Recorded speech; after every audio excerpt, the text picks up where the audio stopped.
بنسمع احاديث كتير عم تتكرر دايما. في حديث بيقول اذا الواحد غاب عن زوجته 4 سنوات ورجع لقاها حامل فالولد بصير لإله.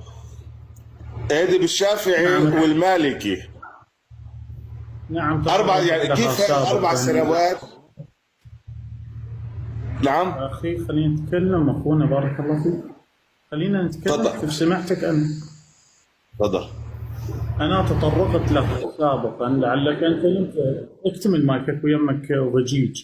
بارك الله فيك، شكرا على اتصالك أخي الفاضل. أنا تطرقت لها سابقا.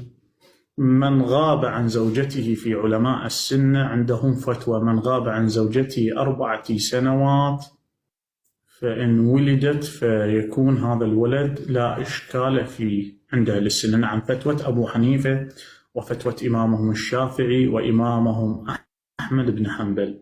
وعندهم أيضا رواية ثانية: إذا رجل تزوج امرأة يعني مثلا كانت متزوجة وتزوجها رجل وورا 2 صار عندها طفل، المن يرجع، الزوج القديم لو الزوج الجديد؟ يقولون لا، الزوج القديم. شلون ما لون ما أدري. وخل أزيدك بعد أكثر من البيت. نعم، بيت من الشعر. عندهم أحد علمائهم من ولد وهو يضحك فسموه بالضحاك لأنه ولد وهو ضاحكا. نعم، هذه أطروحتهم العجيبة الغريبة لم يعهدها أي كائن من خلق الله تعالى، منذ بدء الخليقة إلى نهاية الخلق.